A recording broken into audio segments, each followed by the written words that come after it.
Anybody, welcome out to the Lager Room, guys. Craft Beer Show. It is Tuesday, September the 26th, 2023. Jersey Johnny coming at you with me. As always, when Mr. Samurai is not in town, is Mr. Matt Potenski. Say hello, Mr. Matt Potenski. Good evening, everyone. How the hell are you today? Pretty good. I saw this guy I know named John for lunch and had a few beers with him already. So that's cool. Is he a good guy? He's a good guy, right? He's an okay guy. He's all right. Yeah. I heard he's a prick, actually. Yeah. He copies my style all the time, though. I don't know. He usually does. He does. Right. Well, it is our sponsor for the show. So sure, that is true. This is true. So product placement. Anyway, yeah. So it's weird, you coming on the show instead of Dave. Dave is on temporary assignment. He's out in San Francisco right now, enjoying the left coast, if you will. But he's normally eating something when we start the show. So. Yeah, unfortunately, I already ate tonight. Yeah, and so did I, so we're good. But I think I am here for a really important reason, because I think this was a calculated thing by Dave, because today is National Lumberjack Day. Today's National Lumberjack Day. And I feel that I'm much more in the mold of a lumberjack than he is. Oh, absolutely. 100%. Yeah, I can think of a few people that are much more mold of a lumberjack than Dave is. So. But it is also apparently National Chimichanga Day. So maybe Dave would have definitely been eating a chimichanga. He's probably eating a chimichanga right now. But he absolutely would have been eating one to start the show had he been on tonight. So everybody is fortunate that he's not. So there you go. Anyway, so all right, let's just jump right to it. Let's get our guest on. Please welcome to the show, Mr. John Ross. Drum roll. Ooh. What's up, guys? How are you, sir? How we doing, John? Welcome to the show. We appreciate you coming on with us tonight. Got a lot to talk about. I see you're already drinking. I need a beer. John, what are you drinking? Tell us first. I'm drinking a beer from, I think it's mutual friends of all of ours. It's also the closest brewery to my house. Mm-hmm. If I get in the car, I'm in the car for less than a minute before I'm there, so that's dangerous. I was going to say, just walk at that point. Yeah. From Bird's Mouth Brewing, and this is their hoppy lager. Mm-hmm. So our buddy Andy and his team are pumping out some good lagers over in Port Monmouth. A lot of confusion being that Ross Brewing is in Port Monmouth. People always think one of us or the other. I think it's a P, not an F. That's right. Port, not Fort. But always good stuff from them, and just figure a good sort of palate opener right now. Yeah, I mean, at least you had the good sense not to open in Washington, New Jersey, because there's 5 of them. Yeah, There's six. There's 6 Washington, New Jersey. Been worse. 6 Washington, New Jersey's in New Jersey. Yeah. Wow. So just to keep the confusion down, Exactly. Yeah. So Matt, what are you drinking? I'm actually paying homage to a little brewery that's on the water called Ross Brewing, and I'm going to have a Raritan Rye. Raritan Rye. Look at that. Yeah. Beer that I like. Well, Matt, listen, you're part of that origin story for that particular beer, and that will never be forgotten. And we actually just poured it to great reception at GABF this past weekend out in Denver. Very nice. And what I found was, as I'm finding back here, it becomes a favorite of brewers and those in the industry. Listen, let's be honest, a red rye PA, maybe not the most commercially viable style, but we love the beer. We love how it came out, and thanks for your help on that one. Yeah, no problem. And like I said, I like the idea of it. I mean, this is a style that I think probably is a little more traditional. Like there probably were a lot more red ryes, and it's more on that West Coast spectrum with kind of a little bit more bitterness, a little bit more malt backbone. But I mean, it's everything I love about a beer. It's got the malt backbone, it's got the hops, but it's still balanced. But it has impact on both sides. I'm glad to hear you say that. We had a fellow stop by our booth. I think both of you guys know this fellow, Sam Colagione from Dogfish Head. I'm familiar with his work. Yeah, he's super kind guy, always smiling. My wife remarked, like, "Wow, man, that guy's so happy." I'm like, "Well, he's got 300 million reasons to be happy." Yeah. But he came by. He was just located near us, and he had written us at Ross a very kind note back in April. He said he heard through the grapevine that we were, finally getting open after all our years of contract brewing. And he said, now the journey begins. And, just a very, very, very, very kind note, obviously the kind of note you don't forget. So when I saw him there, I wanted to thank him in person. He's like, well, what are you pouring? He goes, let me come over. So he came over, and we had 7 different beers there. But the 2 he said were his favorite were what you're drinking, Matt, the Raritan Red Rye. Nice. And our Brux Royale Belgian chocolate stout. So those 2 he singled out as being his favorites. So it gets right back to, like I said, it seems like brewers seem to like this beer, so we like that. Yes, very nice, very nice. And what are you drinking, John? I am. I'm paying homage to another brewery that's located on the water. Same one, as a matter of fact, Ross Brewing. It's Jacktoberfest right here. Ah, okay. Little 'tis the season, so to speak. The only thing though, John, I did not have a Ross glass to pour it in, so I poured it in one of these glasses. No problem, but we'll set you right this weekend. We'll get you actually, just not to be ironic, but look at the glass that I'm using. There you go. Oh wow. Okay. All comes full circle. My last trip to Dogfish Head down in Delaware. There you go. This is pretty tasty there, John. It's a nice. It's a Märzen with pumpkin spicing in it. Correct, and even tying it back to what I was just saying, we poured that at GABF. That one was the crowd pleaser. That's where the populace are going to line up, and it's you try to make beers that you enjoy, and if people can enjoy them as well, that's really the bonus, and that's the crux of having a business rather than a hobby. But this was a beer that both guys and girls were liking. Mm-hmm. The goal with this one, and this is I think our 3rd fall doing it, it is always our fastest mover. Of all the beers we do, with one exception we'll talk about in a minute, all rise. But of the beers that we've done over and over, this beer is the fastest mover. And what was the concept there, right? A Märzen, like you said, an Oktoberfest lager, combined with a pumpkin beer, put it together. There's not too many of those on the market. Tons of pumpkin ales, tons of Oktoberfests, and Märzens. And this is one where we tried to mash it together, no pun intended. Very, very, very, very little pumpkin. And, I think a noticeable amount of pumpkin spice, but also the goal was not to beat you over the head with that either. Right. Yeah, no, it's definitely not sweet. It's not cloying. It's not in your face like a lot of the pumpkin ales are. And some people like that, and that's fine. If that's your jam, go for it. Yep. But this is more of a Märzen with spicing than, a little bit more malty backboned, slightly bitter pumpkin. Mm-hmm. It's more on the Märzen side. So it's definitely it definitely did what you set out for it to do. So the people who want their name spelled wrong at Starbucks are probably not your target audience, mm-hmm. but everyone else they'll probably love it. Right, exactly. Something interesting I noticed at the GABF Awards, there were 3. I mean, there's 95 categories, right? But there were 3 in particular that were right in a row. So they did Oktoberfest/Fest beer as a category. And 3 various Oktoberfest beers won. Then they did Märzen as its own category, so slightly different. Of course, a Fest beer usually going to be a lighter version of a Märzen in terms of ABV, in terms of malt, in terms of color, and so that 3 won.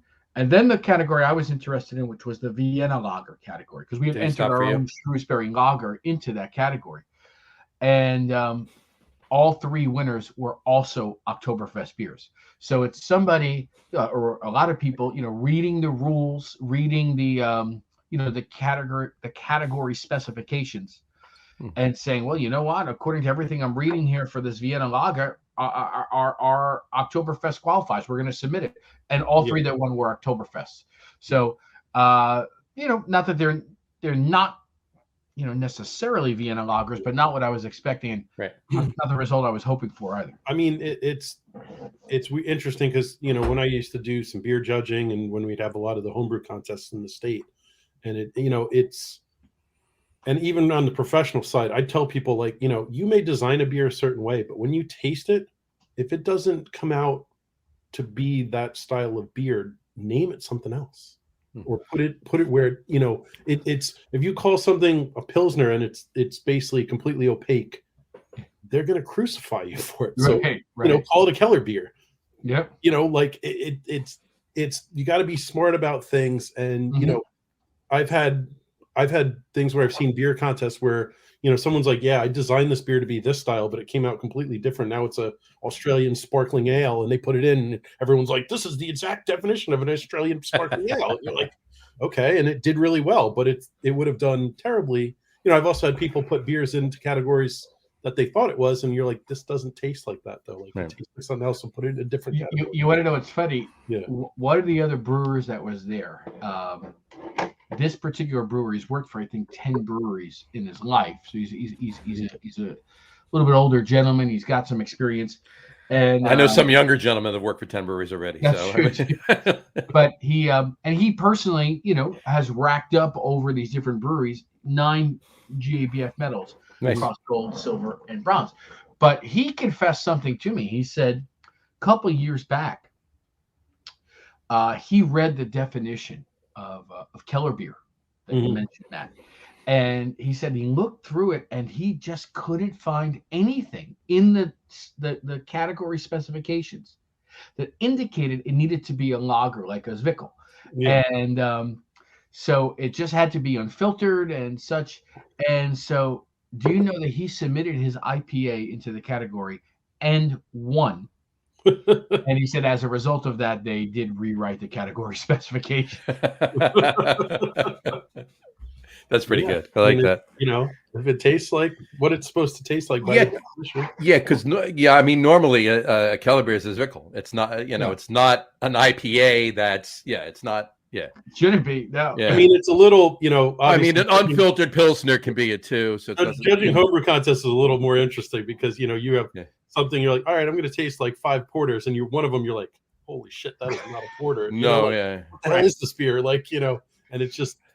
It's funny, it swings both ways. So I was at a smaller homebrew thing. I was probably like 12, something, not more than that, years ago, and somebody entered a stout in, and it was lighter than an amber. Ooh. And they entered it in the stout category. I'm like, why are you doing this? Why did you enter this in the stout category? And I tasted it. It was actually a decent beer. It just wasn't a stout. Like to your point, Matt, just rename it. Call it what it is. That's what I was thinking. Matt said, listen, they made a brew with the intention of stout. They didn't get the right grain in there to get the SRM. Right. Call it a light amber or something. Right? Whatever. Yeah, exactly. Extra session stout. Yeah, exactly. So, all right. John, let's before we get back into some of the other stuff about Ross, let's ask you the first question we ask everybody on the show. To the best of your recollection, what's the first craft beer you ever had? I think it would have been mid to late 90s, so maybe 95, 96. And it probably would have been from the Canadian brewer of Belgian styles, Unibrew. Okay. And it would have been either Fin du Monde or Dans de Deux, one of these, or Maudite, these very thick Belgian style, dark, strong ales that come out of this brewery in Quebec. That was, I would say, probably the first, non-macro beer I would have had. Through college, it would have been exclusively macro. And it was after that, I was working in the city, downtown, young guy, and we hit some bodega and saw these, I'll tell you, it was the bottle art that would have pulled me in. I never saw it at that time, right? Yeah, exactly. Right. And I remember the Maudite has like that devil on it. Yeah, exactly. It's super cool looking. Yeah. And Fin du Monde has these Vikings on a long ship, but sailing it through the sky into the sun. And I was just like, man, these are crazy. So, definitely threw up a lot that night. It was unlike anything I had ever drank before, but it got my curiosity, and we started hanging out in the West Village a lot, and between Blind Tiger and Peculiar Pub, we started drinking beers from around the country then around the world, and that's it. We're off and running on the journey. Both two great bars, about 4 blocks from each other. 5 blocks from each other. Yep, Great, down great, on great like institutions. West Bleecker, yeah. On Bleecker, yeah. But spend many a night at both of them. But anyway, And that's some of those awesome. nights you can even remember. Yeah, A couple of them I do actually remember. A couple. Whatchamacallit. But that's awesome. You're definitely the first on the show to say that Unibrew was any of those beers was the first. I definitely think Sierra Nevada is like the Sierra Nevada Pale Ale is the number one so far. I would think probably you're getting Sierra Nevada, you're getting even the Sam Adams Boston Lager, you might be getting Sam Adams Boston Lager was my first in the 80s. Yeah, Anchor Steam. Those three are the first certainly that I was aware of. Mm-hmm. And we dove right in after that. But yeah, that was Unibrew were the gateway drug. Yeah, that's awesome. Cool. Really quick, once in a while I ask this. Do you remember the first craft brewery you ever went to, or just the first brewery for that matter, if it was the craft or not? Wow. John, that's a good question. So I had toured the Budweiser plant in Newark. I had done that. My neighbor in Matawan was a taste tester there, and pretty good job. He said he went in and drank beer all day, and then they sent him in a car home every night. There you go. So we had gotten a tour there. I think maybe, I don't know, 15 or so years ago, I remember visiting River Horse's original location out in Lambertville. Lambertville, sure. Yeah. I still think there were breweries before that. If it comes to me, I'll come back to it. But I would say if I'm looking at about 15 years ago or so, that would be it. Gotcha. Yeah, my first was actually Canadian too. Oh, it was Molson actually. Molson, yeah. Molson, okay, first there you go. beer. I won't say the year because I'm clearly the oldest on the show right now, so we'll leave it at that. Probably closer than you think, buddy. That's why I shaved, so we didn't look as similar. Anyway, all right. Give us some of the backstory. Let's roll it back. What about 10 years or so when you first decided to do this? Yeah, right? for sure. Actually, honestly, it goes back a little further than that. I had always, throughout college and then throughout my career, my day job, when I started working in the city, as we just spoke about, right. I always kept one night a week bartending. Always good to have a little cash in your pocket. Sure. And I was bartending at this bar over in Staten Island, and commuting there from Matawan, New Jersey, over. And at that point, I was into craft, and the craft scene at the time would have been Ballast Point or Founders, even Green Flash. These were like the top of the game at that point. Sure. New Jersey probably had about 5 breweries at the time. New York, not more than 25. And I was pushing him to add more craft beer, the owner there. And he's just like, nah, man. He goes, we're Bud Miller Coors, 25-cent power hour. That's this bar, And he kind of said it as a joke. He's like, you want to do that, do your own place. So I did. I opened a bar in Matawan, New Jersey, the town I was living in 2008. The bar is still there. I am no longer associated with it. In fact, I opened it in 2008. I was out by 2010. But I am happy, A, that it's still going, and B, that all of the things that we had put in place in 2008 and 2009 are still there, including the beer club, the multi-taps, so many other features. That place is Maloney's Pub in Matawan. And I think now it might take the record for most taps in New Jersey, probably about 140. My former partner who continues 127 active taps. Yeah. Active. Okay.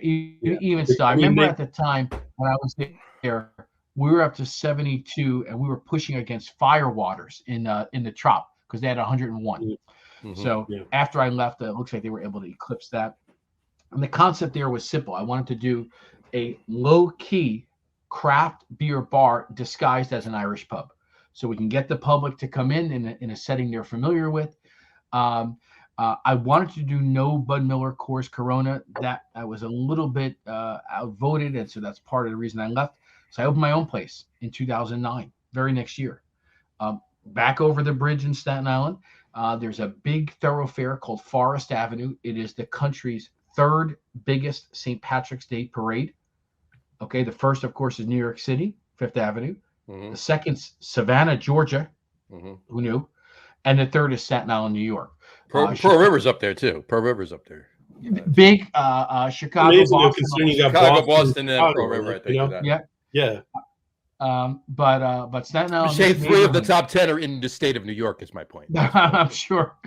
Maybe even more. That's a very Irish working class cop and fireman type neighborhood. And so, I did the same sort of concept. I called it the Wild Goose Public House. Wild geese were an Irish fighting regiment from the 1500s through the 1800s. So I called it the Wild Goose Public House. And I sort of got into a Cold War taps race with my former place, Maloney's. We were 32. Over here, we went 48. They went to 64, 72. When he went over 72, I tapped out. No pun intended, but that's where we stopped. Oh, you I didn't totally have- meant the pun. Stop it. I didn't have the square footage to go any more than that. But in this, I was able to realize my vision. No Bud Miller, Coors, or Corona. Now, we did have Guinness. That's a mainstay. We have to have Guinness. But no Bud Miller, Coors, Corona. Drove the distributors mad. And to get the beer list that I wanted, the specific beers I wanted, it required the usage of 7 different distributors. So I did that one through about 2012. Sounds about right. The issue with New York is, the closing time's 4 o'clock. An hour of cleaning and counting. I wasn't getting out of there until 5. I wasn't getting back home to Mattawan until 6. Mhm. My wife's like, "You got to make a choice here, man. You keep your bar or you keep your family." So we made the choice to sell that bar as well, and very happy that I chose to keep my family. And but I immediately got Probably a good choice. next project. And John, you were right at 10 years because it was 2013. Just a year later, I just sold the bar, sitting around figuring out what can I do next. And so now what's going on? I've been home brewing at that point for 10 years. I've owned and operated 2 craft beer pubs. My day job, I'm working in a factory in Piscataway, New Jersey, watching bottles get filled all day with shampoo and perfume and makeup. And I'm saying, if I combine the manufacturing, the craft beer retailing, and the home brewing, I'm getting to be middle-aged. How have I not opened a brewery yet, right? So that was it. I wrote the business plan in 2013 for Ross Brewing. We circulated it. We got our first investors on board in 2015, signed a lease in 2017 in Red Bank. I live now in Little Silver. Red Bank is the next town over. Nice downtown, lots of bars, restaurants. They're grandfathered in for the liquor licensing. So there's like 35 licensed locations just in Red Bank. Whereas their population dictates they should probably have like 2. But Right. But we thought that would be a great spot. We found this old firehouse, 150-year-old antique firehouse. It kind of looked like a brewery, all brick. As we were going through the design stage, we had some concerns. There was no parking at the building itself. We relied on the municipal parking, as is most of Red Bank, but that's besides exactly. No room for any outdoor drinking or dining for ordering in. And the more and more we looked at the square footage, dividing the front and from the back, the tasting room from the production space, both sides said we don't have enough room. Now, can it be done? Of course. There's tons of small breweries that get it done. I look at my friends just up the road from me at Belford Brewing. They've been doing a great job for 10 years, but we couldn't make it work in Red Bank. We were holding out hope that we could. The landlord was supposed to get the building ready, give us, as they say, a clean vanilla box, something we can go in and just start building out. They couldn't get out of their own way. COVID finally was the nail in that coffin. There was just the landlord couldn't get the building ready. So we exercised the option to get out of our lease. And we found a property that was much more on brand for us anyway. Our brand, as I say, it's here on the hat. It's on the cans that you guys have. Our brand is all about, being out in the water. There's rivers, there's sailboats, there's all kinds of things like that. And, the team loves to sail, surf, and get out on the water. And we actually were able to find a place you guys alluded to is on the water. We're literally on a river. We have a dock, we have a building built out over the water, and beyond that, we're about 50 yards down from the bay, from Sandy Hook Bay, which is Lower Raritan Bay. And so we've got the bay on one side, the river on the other. And the other opportunity that we had with that property was with the help of a bank, we were able to buy the property. So now we don't have to deal with landlords and blame them. Now we have to take all the blame on ourselves. Sure. But we were able to close on it in August of 2020. Construction was due to take 6 months. Due to COVID and the attached supply chain crisis, that 6 months took almost 2 years between contractors getting sick and moving on, between a shortage of parts that we were trying to get and materials as well. Took almost 2 years. We did finish it by mid-2022, hoping for fall 2022 open, but it was the licensing and inspections from the state that took a long time. I tell everybody, I've told both of you guys this before. I tell everybody opening a brewery, try to get ahead of as much of that as you can. There are some things that just can't wait. They have to wait until your building's ready for them to come in. But if you can get everything else done before then, try. So it took them almost a year. We got greenlit, April 14th of this year. And as you both might recall, we opened April 15th, the very next day. So we've been open since then. So it's a different world than what I had done and what you guys are doing, contract brewing, moving around, trying to find space in tanks, all that kind of stuff. I was going to say, I was there for the very first brew day. Yes, you were, my friend. Yeah. Thank you again.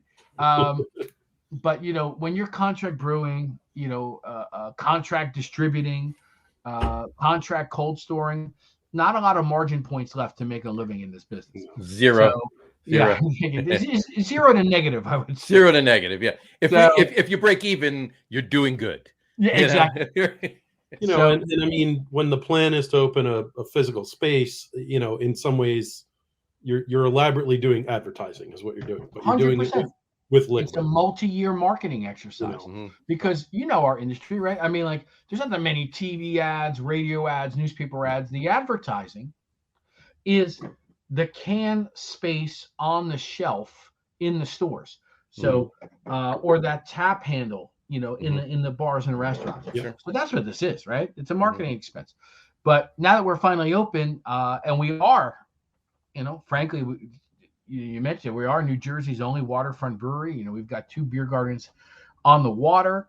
What we haven't had up until now is a large amount of indoor space.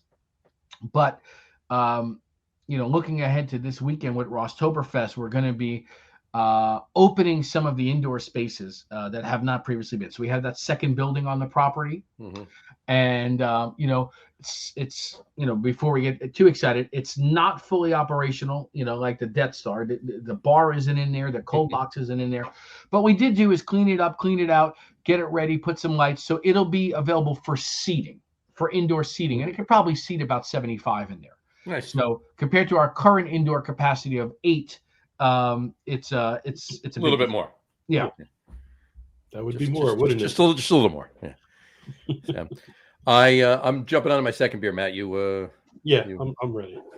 Yeah. John, you got a second beer? I am, but spoiler alert, it's one that one of the two of you have already had. So it is Jacktoberfest. There you go. Next time we'll coordinate a little bit better, but go. Look, like you said, it's the season, and I really like this beer, so why not? Oh yeah, it's awesome. It's very good. By the way, I do want to give a little shout out. I don't know if he's watching or if he will watch, but there's a friend of the brewery. His name's Tommy Lombardozzi. He hosts an excellent podcast, by the way, as well, but not on the topic of beer. He hosts one. His co-host is one of the fellows in our tasting room. He's a beer tender at Ross named Mike DeVito. So Tommy and Mike host a podcast called Jacked Kirby. It's a Jack Kirby tribute podcast. Jack Kirby is the father of comic books. He co-created Captain America all the way back in 1941. into the 60s. The Fantastic Four, the Avengers, the X-Men, all that stuff. So anyway, they host a podcast. My point is, though, Tommy's a talented artist, and so we commissioned him to make this little guy Jack, Nice. which is, of course, a jack-o'-lantern wearing lederhosen, symbolizing our our mashup styles. And look what we got just in time for Rosstoberfest. We got Look at that little stickers. stickers of Jack, so we're going to be There you giving go. those out this weekend. Nice. Matt, what are you drinking? So because it's gotten so cold and crappy so quickly compared to with this storm coming through, I went right to big barrel aged beers. Like I say the But, next two beers you're having are pretty high. This is Revolution. Cuvée de Grace. So it's actually a blend of barrel aged barley wine and stout. Oh wow! You said Revolution in Chicago? Yeah. That's amazing. I mean, literally, I was hanging out at their booth all weekend. That's crazy. I didn't have that beer, but that sounds awesome. Was Doug out there? So apparently, my whole drinking plan was to just drink beers from all the people that were around you. There you go. I don't know how you figured that out. We did not coordinate that. That's uncoordinated, right? Mm-hmm. Was Doug out there with Revolution? No, did not see Doug. It was a young girl named Alexa and an older gentleman named Jeff. I think they said they work in the tasting room, and so they flew out to be the public face, at the festival. Gotcha. Doug is one of the senior marketing management. He does he's got the Instagram profile, Beer Aficionado, and he does all the videos like daily. He's making these funny videos about the beer industry. It's pretty good. Okay, he's one of the marketing directors for Revolution. Yeah, so nice. But yeah. Anyway, so yeah, that's what's your beer, John? My beer is I had to go down from Matt's because it was in a different order. I'm a Ram. It's from Memphis, Crosstown Brewing. It's a 6.8%. It's a Maibach, which we all know is similar to a Märzen. So I figured I had one more of these. Let me drink this. It's a very tasty Maibach. I enjoy it very much. Beautiful. That's my number one favorite style. Maibach. If we're getting back to, the questions that you asked at the outset, was my first beer, was the first brewery. Why did I get into home brewing? I just fell in love with these Bocks and Doppelbocks from Europe. My very first home brew recipe that we brewed that was successfully beer. Prior to that, I don't know what you could call them, but was a Maibach, and that's the recipe that led to our commercial beer known as Bockinator, which is a Doppelbock. The only thing different on the commercial version, we actually put a little bit of chocolate in it as well, so it's a chocolate Doppelbock. I know lager purists won't love that idea, but I think it works well. It certainly helps make it a little bit more commercial. Of course. But yeah, I mean, all these great Bocks, that they Europe. That's what really got me into it, man, for sure. I'm like, my one of my favorites, my next beer, my third beer I'm having is actually I can't say my favorite style. I have to go by different countries, right? I have my favorite Belgian style. I have my favorite German style. I have my favorite English style, so forth and so on. So the next beer I'm having is actually my favorite English style of beer. So okay, all right, very very cool. We'll talk about it when we get to it. So there you go. But I love a great Maibach. I love a good Maibach. I love a solid Maibach. I love any Maibach. That's it. All right, the bar's not that high. Okay. The bar's not that high. If it's drinkable, I'm loving it. It's good. Yeah. The better it is, the more I'm liking it. But of course, well, good. All right. So let's talk about Rosstoberfest. Let's talk about this weekend coming up. You take it. I can preface it for you, but Rosstoberfest stickers. There we go. So Rosstoberfest. It is this weekend coming. Mm-hmm. It is September 29th, 30th, and October 1st. Mm-hmm. It's sort of my vision for what hopefully, the craft beer industry can become here in New Jersey if we get a little bit of a relaxation. Yeah, emphasis on the word can become. Exactly. Right now we're in this temporary holding pattern where, okay, you can do some things. We're not going to enforce it. I'm not going to get into the whole thing. I've been going to Trenton for the last year and a half, campaigning, lobbying, along with the Brewers Guild and our friends in the Brewers Association, trying to get these laws changed and repealed. And we finally, made it happen. We passed a bill that both Republicans and Democrats, both the Senate and the Assembly, all passed unanimously. It's crazy. You can't get them to agree on anything these days. I think this has got to be one of the first times in history that everybody unanimously said, yes, let's do this. And then, of course, the governor vetoes. Well, we need to be pawns. So, that's a whole other podcast we can spend an hour talking about. Al Gattullo was on last week's podcast. Oh, there you go. We talked about it just a little bit last week. Just a little bit.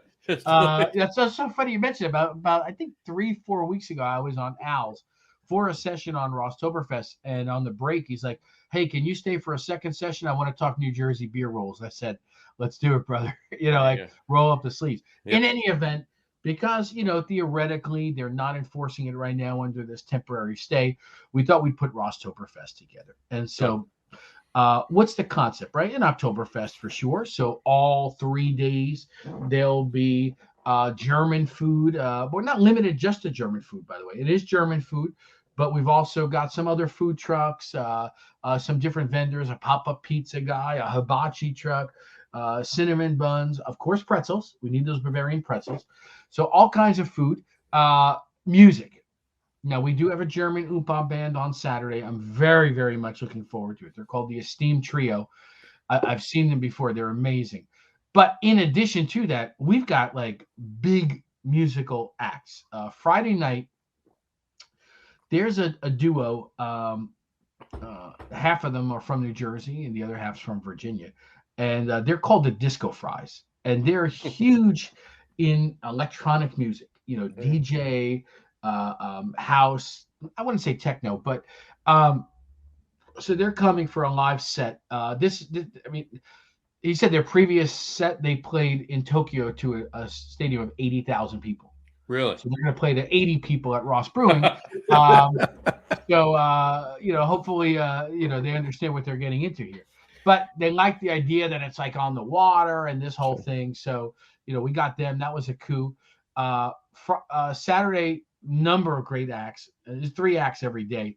My favorite, though, he's a solo guy. He's been playing here on the shore for 50 years. It's Pat Guadagno. I don't know if you guys have ever seen him out. Yeah.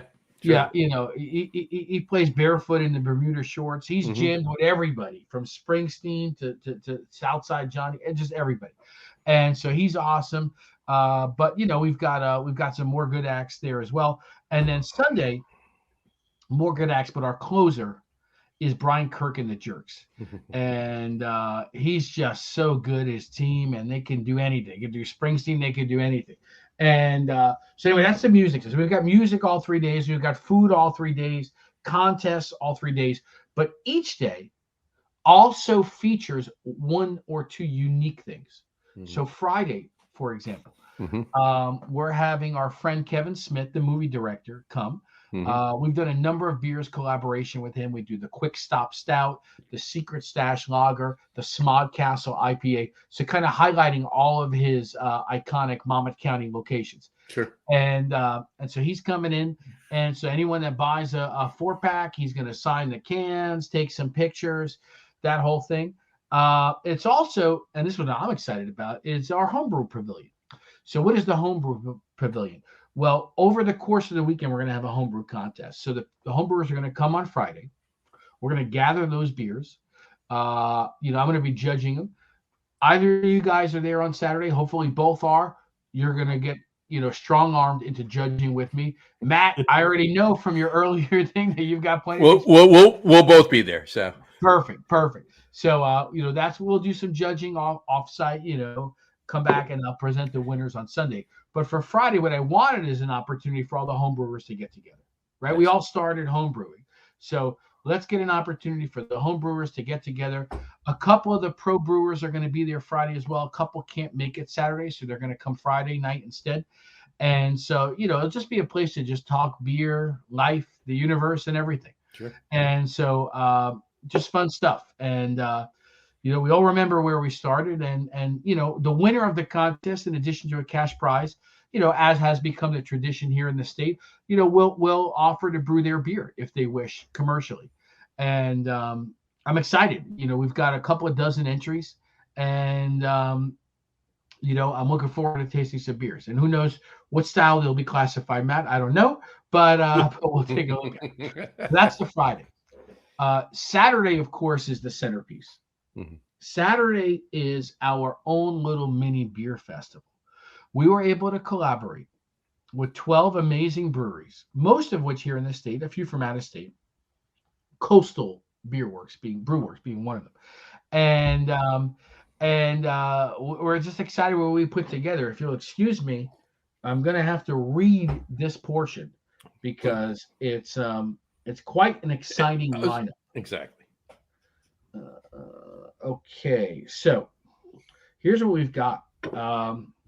With our friends up the road, they're pretty close to us. Carton Brewing, Mhm. we did a Kolsch, our Collab Kolsch with a K, Collab Kolsch at 4.9%. Mhm. With our friends up north, Twin Elephant Brewing, we did a dark mild called Fast Shadow. They name a lot of their beers after the Wu-Tang Clan songs and Sure. lyrics. And I actually went to high school with a number of the Wu-Tang Clan over in Staten Island. That's great. So we thought that's something we lean into. We have that in common. So that's Fast Shadow. I'll stop you right there for 1 second, Matt. How much of that beer do you think I will be drinking on Saturday? Quite a bit. Okay. You like dark mild? Oh, I love dark miles. Okay. Well, this. Hey, listen, at 3.9%, it's our lightest. You could drink a lot of them, right? There you go. Hence the mild. Fifth Hammer, they're a brewery over in Brooklyn who put out some amazing Queens. stuff. My friend, I guess LIC, yes, Queens. Yeah. So Chris, Right on the border. It's right on the border. Yeah. Yeah. So we did something very interesting. Not a style. I'm calling it a Corntoberfest lager. I saw that. That's awesome. I think that. We're calling it corn maze, but of course the maize we put a little I in it, so corn maze. Right. And we had flaked corn. We actually grilled some Jersey fresh corn on the grill, threw it into the mash, and a lot of cool stuff going on with that one. Our friends here in Monmouth County Source, they were able to come over. Sam from us and Jeremy from Source, of course, they both worked together at Carton back in the day. Sure. So you've heard of farm to table. Well, in this case, it's farm to dock. Farm to dock Belgian strong ale at 9%. Hackensack Brewing. So in this case, we were ready to do the next beer in our River series. We've had 8 released so far. Matt was drinking one with the Raritan. So the 9th beer in our River series was meant to be the Hackensack River. And as I explained to the team, well, we can't do it without the permission of Hackensack, and let's invite them to do it with us. So I knew I wanted to do a Hackensack Hefeweizen, seasonally appropriate as well. So we did it, and our little twist on it is we put a little bit of lemon and a little bit of blood orange. So that one will be at 5.2. Icarus Brewing. Icarus puts out a beer called Local Summer. We put out a beer called Local Summer. Hey, it's New Jersey. We all can get along. And actually, before both of us, Dark City had put out a beer called Local Summer. They did. So what we did is a little tongue-in-cheek. We did a beer called Local Fall, and it's a beer de garde. We used a nice French yeast strain and some Barbe Rouge as well, a French hop. Nice. So that's a nice beer de garde. Have a nice berry note to it. Yeah. At 7%. My friends at Flagship Brewing over in Staten Island, Sure. we did something called Midnight Orchard. It's a porter with some cranberry and some black cherry. So a little bit of a fall fruit in that porter. And that one's coming in at 6.1. Twin Lights are the people who we did our very first collab with 3 years ago. Sure. With Twin Lights, we did Give Me Some More of That Stout. And Give Me Some More of That Stout, of course, is brewed. S''MORE. Yeah, exactly. There you go. Thank you, John. It's got graham crackers, marshmallows, and chocolate. That one's coming in at 11%. 3 Threes down in Hamilton. They're the blueberry capital of the world. So Right. we figured, let's lean into the blueberry. And then they immediately rejected that idea because they said they have to do so many blueberry things. So we went with a traditional German fall style of a Roggen beer. And so this is Roggenslagen. So Matt, if you like the rye of Raritan, this is another rye, but now it's on the lager side. I've made a Rogan Bach before. Oh wow! So it's basically like a Weizenbach, but I just substituted a lot of the rye. It's one of my favorite beers that I made at home. That sounds very exciting. I think I would love that beer. Yeah. Uh, I love road beer, so excited for that. And I know Mike was in the building, so yeah, Mike was. Yep. Yep. Mike was in the building. I think Saturday he's sending his brother John because they got 4 festivals that day. mhm. We have a comment here really quick from Al Gattulo says, "You kids do a really nice show." Good evening, fellas. What's up, Al? I wonder if Al realizes he was Cheers. just checked a few minutes ago as well. What's up, buddy? Mm. Ashton Brewing, they're up in Middlesex. So we did a beer with them. Previously mentioned style on this program, a Keller beer, another Nice. German style. Mhm. And this was called Brothers Brew. We've got Sam, they've got Max, 2 brothers, Sam and Max. We got together to do Brothers Brew. My friend Brian Strumke from Stillwater, another guy who was contract. I don't think we're allowed to say Gypsy Brewing anymore, but he was doing that. Yeah, you can't. Right, yeah. But he opened out and Why is that? Because your beer's not made with real gypsies, or So we did one with him called Fanboying, but it's spelled Phan, and it's a double IPA utilizing Phantasm. Phantasm? Nice. And then we do some Galaxy Cascade and Vic's Secret as well. That's at 8.4%. And there was one more beer that I wonder what beer that is. With my friends right here, okay, at Coastal, we had put out a beer called Twilight Sky. You had put out a beer called Nautical Twilight. And over a few beers at the brewery, we said, let's mash it up and do Nautical Twilight Sky. Matt, why don't you tell everybody about that beer? So I know you guys did a collab with Cypress, and you guys had basically a dark German wheat beer. Correct. And, a Dunkelweizen, if you want to call it that. And then ours is a coffee porter. So I said, let's bump up the ABV a little bit, make it a real, like almost like an Aventinus, like Dunkelweizen, like almost like Dunk, and then we'll put a little bit of the coffee that we put in. And, someone's like, oh, that German yeast with all the banana and coffee sounds kind of weird. But the coffee that we used it's a specific blend. It's a Brazilian Guatemalan blend where it's very chocolate note forward. Love it. And, chocolate and bananas go chocolate great. and banana. Exactly. So, it works. Listen, I'm excited. I had it uncarbonated thus far from the first runnings, and already tasty. So excited to see the finished version. I'm not gonna lie, Sam and I may have put it on tap real quick and No, you didn't. Oh my I had a taste of it. God.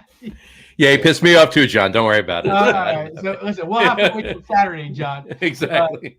But listen, I'm the excited. body of it is great. The color came out like absolutely perfect. Really, really happy with it. So yeah, I'm excited. So with these 12 beers, I hope you guys can see my level of excitement is just this is a dream project for me. Right. Working with great brewers such as yourselves, friends of ours throughout the state and even out in other states, and then releasing them all on one day. Like I've never done anything like this before.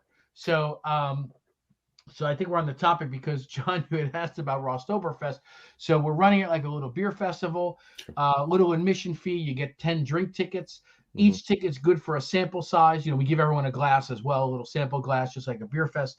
But you can combine 3 tickets and get a full-size pour if you really like something. And then we're selling more tickets day of as well. So it's important to note, by the way, for Rosstoberfest, for all 3 days, Friday, Saturday, and Sunday, while there are tickets available, and it gets you into the back and the Oktoberfest tent and the bands and the Kevin Smith and the breweries and all this, and you can still come to Ross Brewing, and just be as normal, be in our front tasting room and the little front beer garden, but you will be limited to that area. The rest is going to be dedicated to the festival, and that would require a ticket purchase. The tickets are available online, rossbrewing.com, but you could also buy day of. You save a little money if you do it earlier online. But if you're one of the people that wants to wait and see what the weather's like, you could certainly buy it day of. That said, we've got a huge Oktoberfest tent being set up, 150 people. And as we alluded to, we're going to have the back building ready to house people as well. So, whatever the weather, this is rain or shine. I think right now the weather is looking pretty nice. It looks pretty nice. Yeah. And that's it, man. Imagine if we had it in the last weekend. 70s. Woo. Low 70s, no rain. I think it's going to be That's the forecast we're seeing. We're seeing that basically from Saturday 11 a.m. on is going to be great. Friday might be a little drizzly, but that's all right. So yeah, and then we've invited each of the breweries, to come down and set up a tent and give people the real Brewfest experience. Sure. Sunday, that feature event. Remember, each day has like sort of one feature event. Sunday, it's actually our beer Olympics. So we got a number of teams competing across 12 different events, from traditional sort of stein holding events or keg toss events to a couple of things that we devised, like a beer can tower build. Each team gets 3 minutes to build a tower as tall as they can. So the teams are already emailing me like, is there a limit to how I can build? No, listen, creativity is the key here. They're all going to get their T-shirts and their team assignments on Friday night. They've got until Sunday to decorate those teams with their assigned team color. So literally their first event is we're judging how'd you do with the team shirts. Sure. And then it gets into it. And then the final event, of course, is the traditional Oktoberfest pumpkin smash, where you're going to be given a pumpkin. You've got to heave it. It's furthest distance, but it has to smash. If it rolls, sorry, you're out. So we've got it all, and then we close the weekend out with we give out the prizes to the home brewers, we give out the prizes to the beer Olympians, and then Brian Kirk takes us out into the night from 4 to 8 p.m. on Sunday. Nice, very nice. And there's your Rosstoberfest. It sounds like a great weekend. All 3 days. I'm almost sad that I'm only going to be there on Saturday. I hope it's great because of course I'm probably going to be there for about 12 hours on Saturday, but that's it could be a long day. It could be a long day. We got to and here our breaking news for you two as well. There is a VIP hour from 1 to 2 before the fest proper starts at 2. So in that VIP hour, the fans that have paid for that VIP ticket, they're going to come in. They're going to get to talk to us, and ask us questions about the beer and just get sort of unfettered access to our demented brains. That works. They can have all the access they want. We're very accessible. So awesome. I can't wait to see it. I can't wait for this weekend. So I'm looking forward to it, and I'm clearly you are as well, and I'm sure there are a lot of people out there that are. I'm looking forward to it, and my analogy is this: when I mentioned that I had the pub back in Staten Island from 2009 to 2012. We were on that parade route known as Forest Avenue. Sure. All year long, we waited for the St. Patrick's Day parade because we knew that in that one day, we're going to gross as much as almost the rest of the year. Sure. Also, as soon as the day started, I could not wait for it to be over because you're just hoping. Let me get through the day. No, nobody's fighting cops. Nobody, crazy. You have to bring in 30 security extra for that day. The whole thing. Hey, been there, done that many times in Pearl River. More on that later. Someone who used to bartend at Maloney's. Okay. 2 years after you left, I can tell you that my least favorite day there by far was easily St. Patrick's Day. Matt, wait, what years were you at Maloney's? Oh God, I want to say like 15 to 17. Okay, yeah, oh yeah, so yeah, definitely many years. Yeah, but that's funny, man. That's still. Well, I know I did meet you at Maloney's once when you were still there. And I popped in from time to time. Once I moved out of Matawan down here to Little Silver, obviously I popped in less, but we have a number of members of the Ross team, both Sam and his brother Max. Again, he works at Ashton, but he helps us out from time to time. Sure. My brother-in-law Jim lives in my old house up in Matawan. So we got a number of Ross team members in Matawan, and they're like, hey, can we make this thing come full circle? Can we put a Ross beer on tap at Maloney's? And look, negotiations are happening through back channels, behind the scenes. Anything could happen. We'll see. Yeah. And that's one thing about this business, like you just said. We can talk about that off camera too, because one thing, exactly. You know how Florin works, so we'll talk about that. But that's one thing about this industry that I love, right? Like you said, Max works up at Ashton, but helps out, right? And Matt right here helps out, right? I mean, like, look, we're one big family. Yeah, this industry is one big family. I don't even just mean New Jersey. The entire country, everywhere else, we're one big family. This industry is unlike any other industry there is anywhere. Right. Yeah. And I love every thing big- where you see Co-opetition is It's all nominal co-opetition. co-opetition. I love that. yeah, I was saying co-opetition nominally is who should be competitive, working together. When I was doing Ross Brewing, starting here in my garage in Little Silver, about 10 feet this direction right there. I had my little Sabco Brew Magic and was brewing there. And every time we had to wash kegs, you're taking it apart, pulling the spear out. And so I reached out to Carton, and I didn't know Augie at the time. I had met him on their opening weekend in 2011, but I didn't really know him.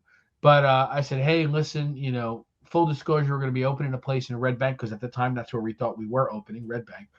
I said, can we get some help? Maybe use the keg washer. He's like, come on, man.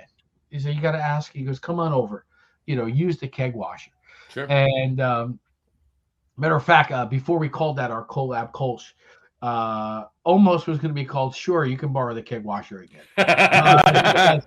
And I got to some point, if I was texting him, he knew why I was texting. Keg washer Kolsch would have been pretty. Keg washer Kolsch. It would have been good. I don't know if he thought it was too fine of a point, but it gets to your point, John. Like, you know what? We help each other. Somebody's got some hop. The other day, I think it was, in fact, Carton was in. They needed our shrink wrap tool. Like you borrow things from people. Absolutely. It's what it's about. Same way.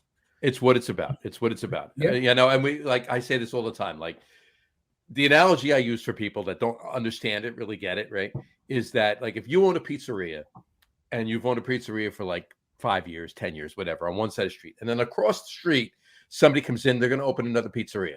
No matter what, you're losing business. Right. No matter what, you are going to lose. But even if their pizza sucks, you're still going to lose business, right? Because they're opening across the street. So you're mad, right? You own a brewery on one side of the street. You want somebody to open up across the street, down the block, around the corner, and down the other way. Because that's only going to make you more 100%. money. It's going to make more business for you, because now you're a destination. You have 4 or 5 breweries within a few blocks. That's what you want to happen. So, and that's what's so amazing about this industry. And it's not even just the money, right? It's not even just the people coming in and the destination and everything else. It's about the brotherhood. It's about the sisterhood. It's about the family. It's amazing. When we all succeed together, it's us versus the macros, really, is what it is. You said it. Yeah, it is. You know what I mean? So we have to support each other, because it's all of us in the same boat against that giant destroyer. Hey! A rising tide raises all boats, right? Yeah. I'm sorry. A rising tide raises all boats. There you go. Sorry. Yeah. Had to do that. Product placement. I have the Nautical Twilight here too. That's one of the beer, half of the collab. They're all right here. Like they're all the. Oh yeah, they're behind you too. They're right. I have mine at my right hand. So yeah. So. I used to have them on the shelf. One of the shelves here, you see some of the plates back there. Mm-hmm. I think I had like our first 12 beers there, but at some point we aged out of that. I can't have them all on one. I need more shelves. Of course. Oh yeah. I mean, look, once we open, right, and we have more than these 6 cans here, exactly. Then they're not going to be there. So. No, not to mention a big shelf somewhere in the brewery. Right. Not to mention, I'll probably be doing the podcast. We'll probably be doing the podcast from the brewery. So that's besides the point. There you go. So, but all right, cool. I'm gonna open my 3rd beer, Matt. I was gonna say I'm ready for beer number 3. I'm doing it right now. What do you got, John? So this is from our friends over in Belgium. Okay, those are good friends. I was going to say, you have my undivided attention. They're good friends to have. Well, La Chouffe, this is their creek. This Cherry is Chouffe. Cherry Chouffe. Sure. Man, it's something I've been enjoying for, 20 years. Mm-hmm. And I get excited every year when it comes out. So I snagged a 4-pack at the Middletown Bottle King. Mm-hmm. And excuse me, guys, I just want to take a big. No, go for it. How is Joe? I haven't seen him. Joe's great. I gotta stop and see Joe. I haven't seen him in a couple months. Without talking about anybody else, I'll say that he's a major improvement for that store. And we'll leave it at that, Johnny. There you go. So good. There you go. What do you got going on, Matt? All right, You it's not Unibrew, but it does have a big devil on it. Look at that. Ooh, look at that. But this is a half acre, and it's called Catch Hell. It's a Wait, bourbon you're barrel on a imperial. Chicago tip here. That's your second He's Chicago it's brewery his in a second row. Chicago, right? Yeah. Exactly. Yeah, Wow. I got a Chicago guy, so Okay, nice. I got a Chicago guy. You know? we know how it works. We're from Jersey. Up, Bears. We got a guy for whatever we need. So, Right. but it's a bourbon barrel aged imp stout with vanilla and cinnamon. So, hopefully the cinnamon isn't overdone. Beautiful, beautiful. Very nice. I got to take the obligatory picture here for what's that app that we use? Oh, that app that I have like 10,000 beers on now. Oh. Yes, congratulations, Matt. You have 10,000 beers. Right.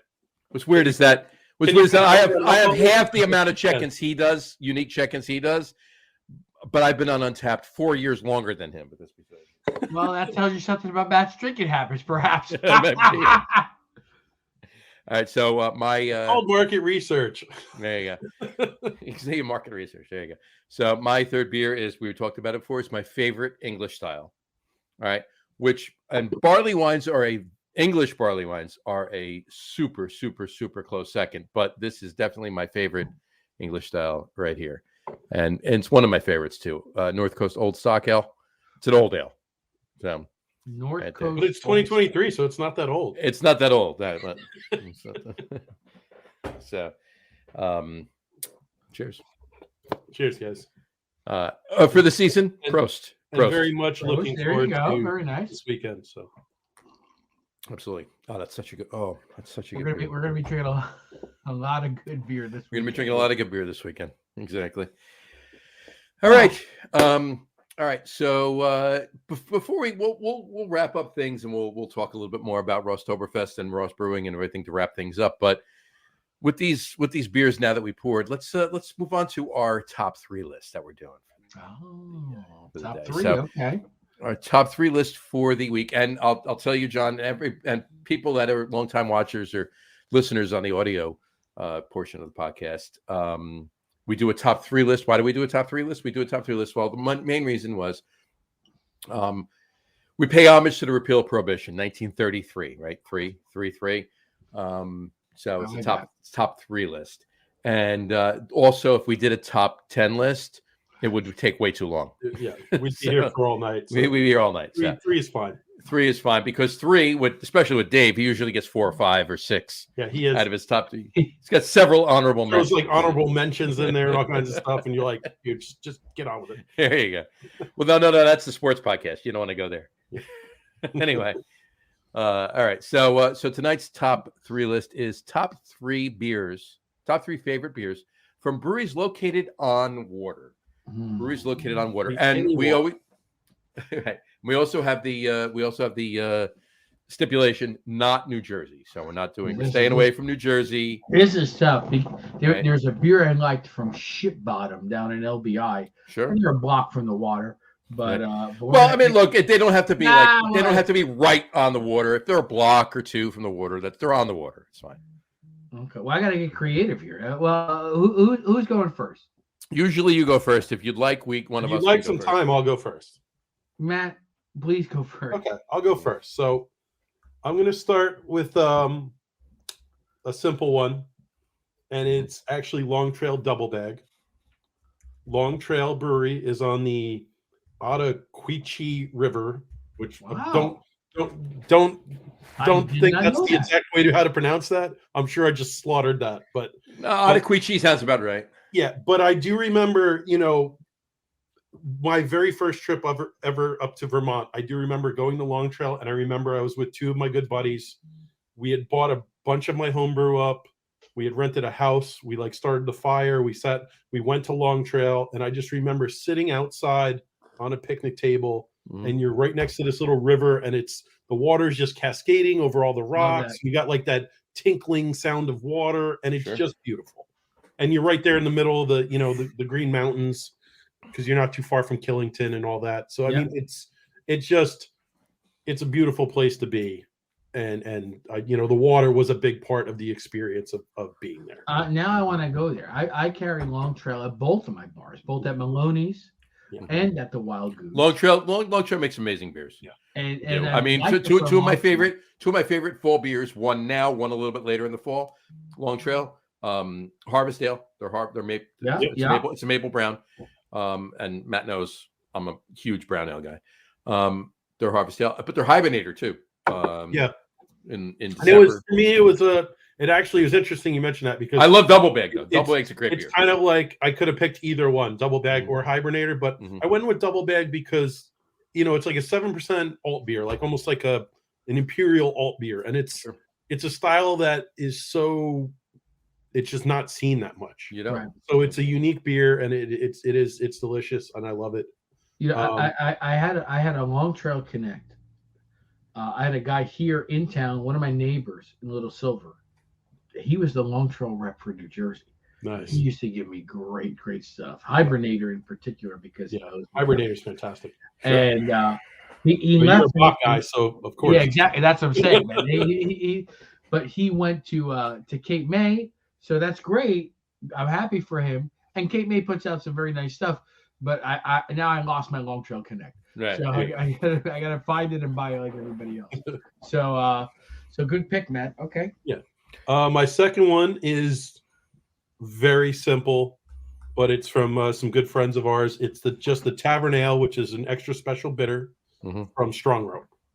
And if you've been to Strong Rope, the Red Hook plate, location, they're right on the water where you can look out and you see the Statue of Liberty. Yep. And you see all the boats coming up into the mouth of the Hudson River. And it, on a nice day, it's just an awesome place to be. And, it's interesting. They use all like New York malt and New York hops. And, for certain things, I think it limits them, but like the ESB was so on point.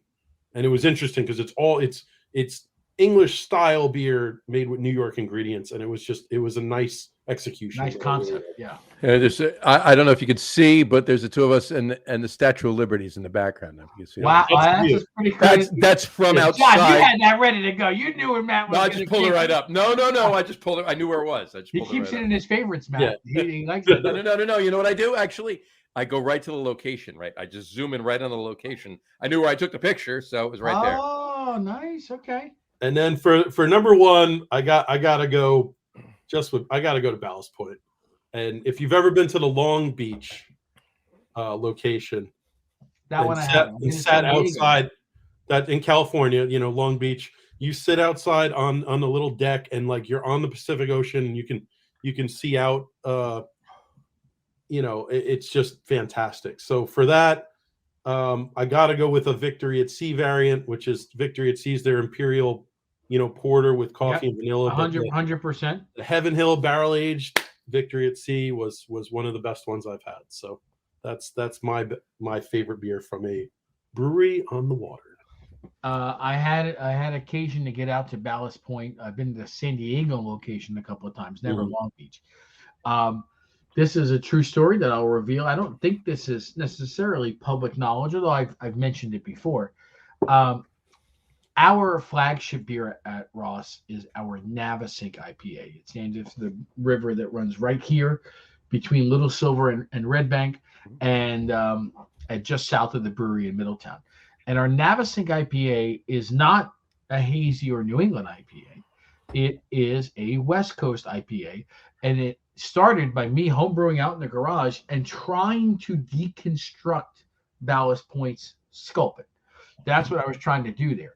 And because of the hops involved, and there were some citrus and pine leaning hops. Very, very grapefruity, very pine. Exactly. Yeah. Matt, you're right. And we aged it on a ruby red grapefruit. Mm-hmm. And we actually were doing that here in the garage before Ballast Point came out with the grapefruit variant of Sculpin, which made sense for them to do. They also did, I think, pineapple, habanero, jalapeno. Yeah. They did it all. The habanero was actually, like I like a spicy beer every now and then, but the habanero was for what it was. There's been hotter beers, right? But for habanero, for what it was actually at the time when they came out with it was actually, pushing the capsaicin just a bit. And for such a mass-produced beer, I have to respect the fact that they didn't dumb it down. They actually a little aggressive, Yeah. I actually, and I'm sorry, I apologize to your audience. I'm trying to make it very, very quick. I've got a little Ballast Point story, Matt. So I did my graduate degrees, my master's and my MBA at the University of Rochester. And so I was in the business school there, and they would have this conference every year and invite some big business leader from Rochester. And there's big companies that were headquartered in Rochester, Genesee? Xerox, Kodak, Bausch and Lomb. This one was Constellation Brands. Constellation. So the CEO comes in, Rob Sands. He looks like Mario from Super Mario Brothers. And he says, look, here's what happened. He goes, my grandfather started, I don't want to say bootlegging, but he's selling wine and spirits to the local shops. And then, my father comes in and he makes it bigger and we cover all of New York. He goes, and then me and my brother came in and now it's a Fortune 500 company. He said, and, a couple of years back, the Department of Justice comes to me and says, look, we're going to make you an offer you can't refuse. He goes, globally, InBev, who has acquired Anheuser-Busch, also wants to acquire the Modelo Group. That's Modelo and Corona. Mm-hmm. And the DOJ says, nope. In the U.S., this would be antitrust between Budweiser, Corona, Modelo. You'll have 90% of the beer. This is a monopoly. We're not going to let you do it. He goes, so they came to me at Constellation and said, since you already import and distribute Constellation and Modelo here, we want you to buy it at this very, very low price that's being underwritten by AB InBev because they need it to go through on a global scale. So in the rest of the world, AB InBev owns Modelo and Corona. But in the U.S., they're owned by Constellation. Mm-hmm. So he's telling us the story. And, it's all these MBAs and who wants to be a stock trader and who wants to, run a hedge fund. And then there's this idiot that wants to open a craft brewery. So, I put my hand up. I got a question. Looking at the numbers here, you guys have got domestic beer, you've got import beer, you've got spirits, they got Svedka vodka, you've got wines, Mondavi and Coppola. I said, but the fastest growing segment at this point, a couple of years back, 5 consecutive years of double-digit segment growth is craft beer. You guys don't have any. What's the plan? And he deflected. He goes, this is why we hire MBAs from Rochester to think of things like this. Let's talk after, right? So we don't talk after. He disappears. But 6 months later, they acquired Ballast Point, right? John? Mm-hmm. Whoop. Did he freeze? Did he freeze? I think he froze. Yeah. John? You there? He said John, and then he stopped. He's froze. Oh no, we lost him. We didn't lose him. He's still there. He'd have been disappeared if he'd lost him. So he'd have literally give him a second. He might come back. I just like talking to fill the void, right? Because obviously anybody listening to the audio podcast. Anyone who's particularly interested, it does not have too much cinnamon, which I was very scared of. This is the revolution. Is the catch hell. The catch for half acre. Catch hell. Mm-hmm. This is but it's vanilla and cinnamon. I think the vanilla helps smooth the cinnamon out. Cinnamon is one of my scariest things. Right. Because very few people do cinnamon very, very well, and it goes not enough, just right. Oh crap, it's too much. Right. So he'll pop back on. We lost him. He'll pop back on. Interestingly enough, I've been to both Revolution and Half Acre. And I have not, but I'm drinking their beer. Interestingly enough, I've had neither of those two beers. Yeah, I think. They're both relatively new releases. I think right. So. I was at Revolution the last time I was at Revolution was 2015, October 2015. That was the last time I was at Revolution. Last time I was at Half Acre was May of 2019. Yeah. So there you go. But should you text John and say, hey, just jump back on the link? He should know. He's used StreamYard before, okay. So we'll see. Let me just throw that in there. I'm just texting him right now. Jump back on. Unless his internet complete poop. Exactly. And then we'll never know what his. Well, I'm going to guess one of his beers was a Ballast Point beer. Oh, I'm going to say one of his beers was a Ballast Point beer. Probably now that you've opened the door to Ballast Point. The worst case scenario would only be down two beers, and I could do mine, and we can call the show. Right? Exactly. So now he's jumping back on. He just told me. He just texted me. Perfect. No worries. He should be back in a second. I have faith. I am. this is I solid. honestly. This isn't blowing my mind, but it's solid. There's cinnamon. There's a little vanilla. I'm actually. Well, I'm gonna have to find one of each of those. More so the Revolution and the Half Acre, but I wouldn't mind finding one of those. So I'll have to search the trading lines and. I have another Revolution that I'm saving to have with you. I think it's a maple bourbon barrel aged something. That works. Yeah, breakfast something. I don't know. That works for me. Yeah, Works for me. Yeah. So and on another note, we're back and forth. Doug, we mentioned before. One of these left too. I have one of those too. Brew Royale. I have the Brew Royale. I do not have the bourbon barrel aged ones, but I have the regular one too. Yeah. But which we got. This is fantastic. I actually stopped and picked this up today after we had our meeting. It's there are better old ales out there. Most of them bourbon barrel aged or rye barrel aged or whatever, but now they are solid. Right now they are, but for an American brewed old ale, non-barrel aged, this is fantastic. So anyway, you were saying, there he John, is. You were saying, John, before your internet. I said, "Oh, John, you're frozen." I said, "Wait, Matt, you're frozen too." I said, "Wait a minute. If you're both frozen, that means I'm frozen. I'm the frozen. I'm the." Well, thanks for letting me back on. Well, now listen, that's the end of the story there. From my point of view, of course, we know the rest. They acquired them for $1 billion. They sold them 2 years ago for $50 million. That's a $950 million write-down. Very clear that Constellation did not. But they kept. To do it but they kept the canned cocktails. They kept the RTDs. They kept the RTDs. No, for sure. It's now cut water. Anywhere you get cut water was the ballast point, right? So they just sold off the brewery, but they kept the RTDs. They kept the canned cocktails. So and that's what they and that from what I heard, that's what they really were more interested in.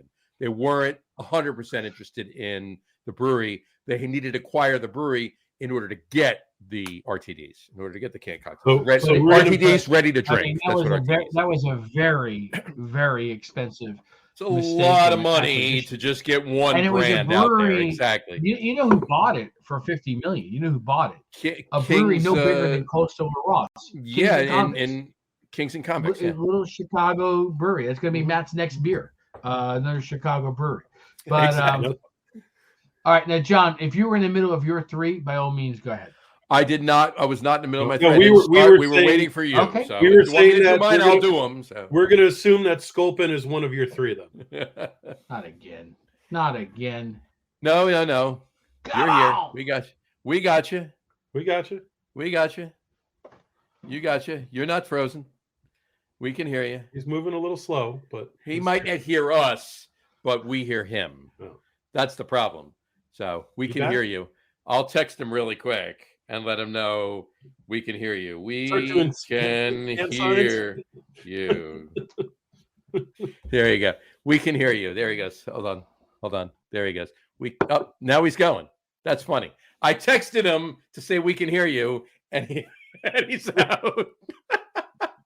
It's the circle of death. It's the spinning pinwheel of death. Oh no. Now we can't. Not now though.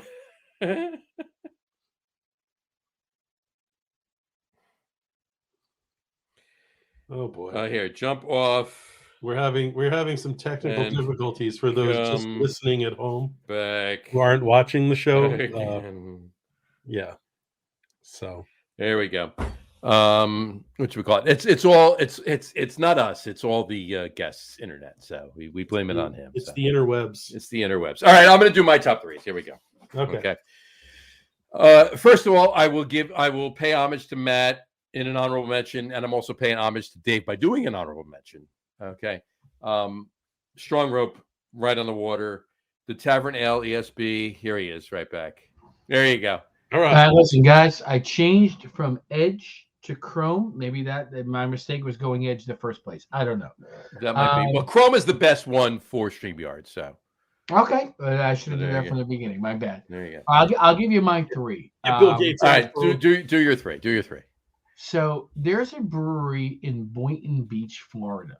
Mhm. He's less than half a block from the beach on the Atlantic Ocean. Sure. They had a real beachy vibe. They're called Nobo Brew. Mm-hmm. Good guys. And They've actually been on. They've actually been on this podcast. wait, did you have Steve on? We had Darren on actually. Okay, all right. So I was with Steve Mhm. this past week and out in Denver, and we had a beer from them called Barrel Aged Second Breakfast. It is a Mhm. cinnamon French toast vanilla stout, Mhm. barrel aged. That let me explain something to you. The 1 ounce pours they give you a GBF, that was not getting it done. No, We no. made a deal. We were able to get a couple of bottles here because this was absolutely phenomenal. I think they do a regular version as part of their core lineup, but this was the barrel aged version, Mhm. and that was pretty damn good. My second one on the water goes to similar to you guys a little bit. You said Strong Rope, right? So on the Gowanus River in Brooklyn is Threes Brewing. Sure. Not to be confused with Three Threes, who's coming this weekend to the festival, but this is Threes Brewing. And they had an English style barley wine. So maybe, John, this could be up your alley. I don't know. But called Sound of Exclamation. I want to say it was 10 or 11% malty, sweet but not cloying. Lingers. The flavor stayed in your. I just remember the flavor staying in my mouth long after I swallowed it. So, Sound of Exclamation, an English barley wine from Threes Brewing, very, very good. And my number one, and actually 1 and 2 could swap. Now that I think about it, but so Cisco Brewing got a number of locations, but the one in Nantucket. Sure. Okay. Great. It's right on the pond, but then also it's sort of like us. Like we're on the river and we've got the bay right here. They're right on the pond, but they've got the Atlantic Ocean, or I don't know if it's Long Island Sound, whatever it is, but right there. It's Nantucket. It's beyond the sound. So it's Block Island Sound. It's beyond Long Island That's Sound. the It's Atlantic Block Ocean. Island Sound and Atlantic. That's the Atlantic Yeah. Ocean, right? That's Yeah. it. But I mean, I no go thing shark is diving cool. not too far from there. And we were able to take a boat there, do the whole thing, experience it. If anyone hasn't done it and they have the opportunity to do it, I would Go. recommend it. Absolutely. So they have one. I might need your assistance on this one, John. Looking it up, it's something like Notch, like Notch, like Notch your average stout or something like that. But That's that's what it's called. what's it called, Matt? It's not your average stout. Okay, good. So, obviously Cisco, everybody knows. 16%. What's that? 16%. That's why it's number one. Okay. Yeah. My memory of it is that we had a great time that night. And so, my memory of it is I don't remember anything. That's why it's best. You might have it right. That's what happens when you're drinking 32 proof beer. So, But it was tasty. The environment was fun, being out there on the water, just the whole thing. I think it really encapsulates what you're asking with this question, Mr. John. I appreciate it. That's awesome. Those are great. Those are three great. All of you, both of you. That's awesome. I was going to start. I'll do mine right now. I'm going to pay homage to Matt, and I'm going to pay homage to Dave. Beer Samurai is not on tonight with his honorable mentions, so I'm going to do a couple honorable mentions really quick, based on some things that Matt has said. Strong Rope, the Tavern LASB is amazing. My favorite Strong Rope is their Maple Brown. Oh. Shocker, I know. My favorite adjunct and one of my favorite styles, Maple Brown. I know, but 8.9% brown ale. It's really tasty. I'm going to jump right over from Brooklyn into Long Island City, and one of the breweries that's going to be at Rosstoberfest this weekend, Fifth Hammer. These are all honorable mentions, by the way. Fifth Hammer, their Face Block. All right, their Face Block is a combination of two barley wines that they did, one with Strong Rope and one with Big Alice? I don't know. Yeah. No, right there. Yes. I'm sorry. I'm losing my mind here. Hold on. Interborough? No. It's right there. They're a block away. That's why they called it block. It's like block I'm trying to away. figure who's over there. Block away. Face. Let me just do this. I'm going to get it right before I give you the wrong information. Rockaway Brewing. Thank you, interwebs. Rockaway, yeah. Rockaway Brewing is a block away from Fifth Hammer. They did a barley one with Rockaway, which was called Block Away, and then they did a Shut Your Face, which was a barley wine with Strong Rope. So they called it Face Block. It's actually a cuvee. They combined the two barley wines. Love it. And it's 12% barley wine. That was an amazing barley wine from Fifth Hammer. And I'm also going to throw in, just for shits and giggles, an Italian Pilsner, only because it was the first one I thought of actually on the water. Dewey Beer down in Delaware, 5% Pizzetta Italian Pilsner, really, really spot on Italian Pilsner. It was very good for them. So here's these are all just your Dave-inspired honorable mentions. Exactly. So here's my top three, right? My number 3, Harpoon. Harpoon up in Boston, right on the seaport, right on the water, right in the Boston Harbor.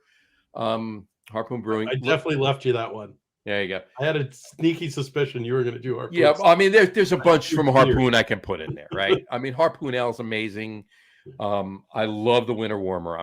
It's one of my favorite winter warmers. It really is really good. Great pick. Love Absolutely. That. But my 3 for this one, my pick for this one is their Leviathan IPA. Yeah. Leviathan IPA. It's 11% triple IPA. It is one of my favorite IPAs, period. And Matt's got one. He's going to pull it out right now, right? Had I known, John, I've got a great Leviathan IPA shirt. Yes. That's what I'm looking for. I got a Leviathan. You got a Leviathan? Both of you. I hate both of you because I don't have a Leviathan. When I had the Wild Goose, right, we had 72 lines. Uh-huh. A whopping 3 of the 72. So that's, what is that? 4% of my total lines were Harpoon lines. Love it. And when Leviathan was in, we would always put it on. Yeah. There it is. Oh, I got that shirt. I love that shirt, man. All right. I'm putting this out to the nether regions and the interwebs and everything else. If somebody can find me a Leviathan shirt, 2X, please let me know. I will pay for it. I don't want a freebie. I want to pay for it. Super quick, I have a great story about that shirt. Go for it. So basically, remember I told you I went to Vermont and had the beer by the river in Long Trail. Well, Harpoon has a brewery in Vermont, I told you we were going to a beer fest that weekend. Mm-hmm. I got that shirt at said beer fest. The guy from Harpoon walked up to me and he goes, "Listen, I got a XX Leviathan shirt." And he's like, "You're one of the only people here that can wear it. I'll give it to you for $5." And I was just like, done. I was like, that's awesome. Like, thank you. He goes, "We gotta wear it." He goes, "We gotta put it on right now." And I'm like, still done. Done. Yeah, right, exactly. So, all right. So Harpoon Leviathan, that's my number 3. My number 2, pull it back closer to home. Brooklyn Brewery, 2 blocks from the East River. Close enough. Okay? Yeah. There you go. Their Brewmasters Reserve Weisenhammer. Okay. I've had many beers from Brooklyn, as we all have. I've had many of their Brewers Reserve too. I used to go to all of their Brewers Reserve releases for several years or whatever. And their Brewers Reserve Weisenhammer was amazing. It was one of the best Weizenbachs, honestly, including a bunch that I've had from Germany. This was so spot on. Garrett really knew what, like, dialed that in. It was so good. So good. And my number 1, I'm drinking it right now. Old Stock Ale. There you go. So they're on the water? Fort Bragg, California, where North Coast is right on the Pacific Ocean. So beautiful. That's my number 1 right there. Wow. And you set that up an hour ago. I set that up an hour ago. Exactly. So I hate to say this, but I want to go back and put an honorable mention in now. Go put an honorable mention. Go for it. Okay. So this is where I have to bring the ridiculous travels of life into play. So Matt, when I was in New Zealand, than you, buddy.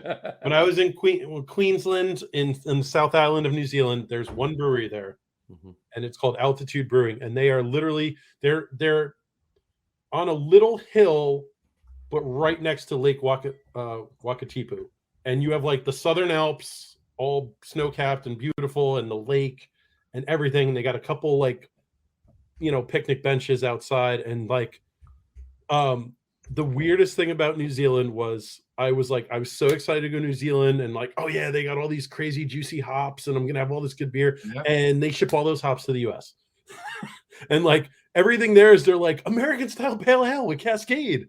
And you're like, no, No, your shit, not our shit, but Altitude had a 5% pale ale with like New Zealand hops in it, and it was the only beer I found in the whole week I was in New Zealand that was the way that I thought I was going to drink New Zealand beer. And it was just lovely and, very tropical, fruit forward. And it was called Posturing Professional. But Posturing Professional. But it was a 5% New Zealand pale ale. And it was exactly what I wanted it to be. So I'm going to also cheat and come back and give an honorable mention. It's actually connected to yours, Matt, but in a roundabout way. We've gone to London the last several years. We go every year for 3 years now in March. And we stay in Richmond outside London because the wife and kids and myself, huge fans of the Ted Lasso program. And so we go and we go. We've stayed in Ted's apartment. We did the whole thing. All right.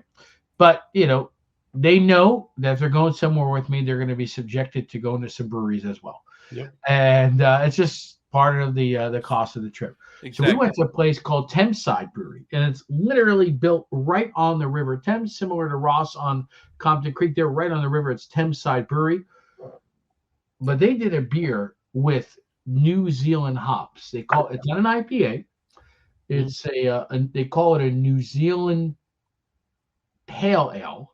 So an NZPA, if that's such a thing. Well, that's exactly what the Posturing Professional was. And this is called Your Sylvan. So What's it you called? can figure it out. It's called Your SAU. Your Savine. So Nelson Savine, they got it. Exactly, like Carly Simon song, but it has the Nelson Savin hops, and man, it just like exploded in your mouth with those hops. So kind of funny. I don't know. I haven't seen the map. Maybe New Zealand, England, they could be on opposite sides of the planet, but that was a great New Zealand pale ale that I had in England on the Thames. I did go to one or two Iceland breweries that were kind of on the water, but being that it was snowing sideways when I was there, you couldn't really see the water too much. So you actually gave me some good recommendations. We just went to Iceland in August. Yeah. We hit 3 or 4 breweries, and I think they were your recommendations. Yep. The other one we hit that I think was not on your list, but we had to do it obligatory was Brewdog. Yeah, I actually skipped Brewdog when I was there, but we went and what I found very interesting, they had 2 components.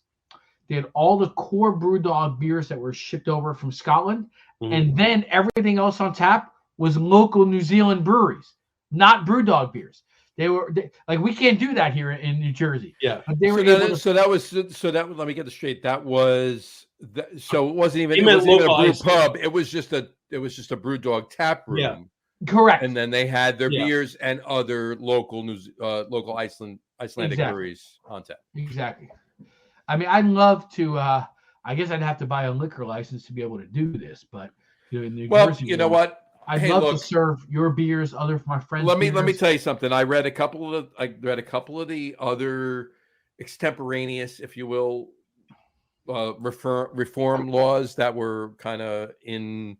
Yep. It wasn't anything that the legislature had passed this July, right? But there were a couple others that will allow if they're passed. And look, the 3 of us aren't dumb, right? It's highly unlikely these are going to pass, but they do. Right? If Murphy gets what he wants and these things pass, right? One of the things are breweries in New Jersey will be allowed to pour other breweries in New Jersey. Other beers. New Jersey breweries, right? Okay. Which maybe you want to do that, maybe you don't. It depends. Okay. But regardless of that, obviously you got to pay for it. You can obviously brew your own beer for cheaper and put it on tap, and you're going to make more money. But if you have extra taps, why not, right? The other thing that'll allow is that when we do a collab, it's we can now pour the collab. Have it on in both places, right? Exactly. Right. So there's that, and a few other things too. But that is one of the things that's in We can hope. We can hope. And And another thing that I did see in the plans too was external tap rooms. Right. Yes. So you can actually have an external. You don't have to have a brew pub. You can have get another Red location. Bank Dream could still happen, John. I'm hoping Red Bank Dream could still happen. Red Bank Dream could still happen. I'm banking on that. No pun. I'm red banking on that. In Pennsylvania, when you get a brewing license, as part of that, you get automatically 3 other locations that can be tap rooms for you. And our friends at Ship Bottom down in LBI, they've have got breweries. That. They have it. They've got it. They've got the Pennsylvania one, and they've got 3 other locations. Yep. So basically, every license gives you 4 locations. I mean, that's pretty cool. Well, I mean, I like the way that it is pretty cool. I like the way New York handles their stuff, where you're allowed to sell New York wine, New York cider, and New York spirits, everything. You can have New York whiskey as long as it's produced in the state. I believe that was also part of it. A great way to promote local. I believe that was also part of it You're too. right, John. That was one of the things we asked for. Yeah. It was the first thing that they asked to be cut. So now that it's vetoed, kind of everything's back on the table. So let's see. Yeah. So I mean, again, it's in some ways that makes the most sense to me. It's like, all right, it's keep the money in New Jersey. You don't need to buy a Captain Morgan or a Jack Daniels. Let one of the local distillers make something, and we'll have them on. We got a great one up in Keyport called 3BR.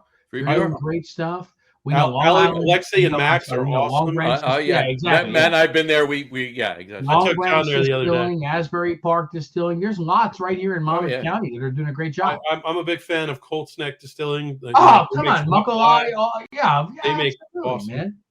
They do really good. Their rye, I like their rye. There's an amazing amount. There's an amazing amount of incredible beer, incredible spirits, incredible ciders. I mean, that's my go-to right now. There it is. Oh my god! I like that you've got everything within arm's reach. You got the T-shirt. Hey, I got all my bottles and shit here, and then not New Jersey, but that's one of my faves right there. So. Come on, Widow Jane, great, yeah. All right, so guys, we're double oaked. Woodford Reserve, nice. Double oaked though. I don't think I have that one. Okay. Yeah, that's the fanciness.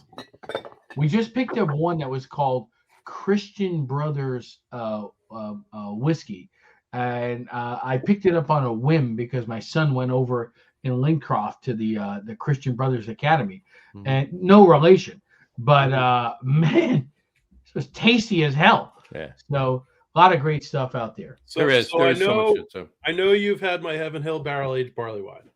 I know you've already had that. Yes, that's the barley wine I brought that we cracked. That was and I have something else to bring. That was the Thursday. That's also the barley wine. Oh, I've had it several times, but that's also the barley wine that myself, Jesse Ferguson from Interboro, Dave, Beer Samurai, and a few others are Man, that's happy and sorry at the same time that we drank it at Interboro that one night. What's crazy to me, I feel like we just had it. That was 5 months ago. That was the Thursday night before we opened. Yeah, was great. I brought it for the soft opening. So yeah, exactly. I will bring something else. Ooh, this Saturday. And if you like high ABV, this is I do. This is about 30%. It's technically a beer.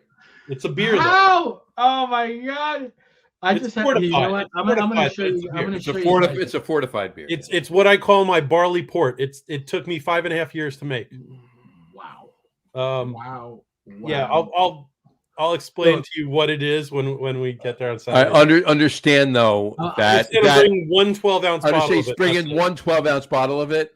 But there's no way any more than the 3 of us and Sam are drinking this beer. There you go. Now listen, I'm gonna show you a picture. Yeah, I was gonna say the opposite. I said we need 12 people to drink. Oh no, I want my 3 ounce. Now I want to show you this picture. Okay, one of my colleagues took this out here. So what is happening here?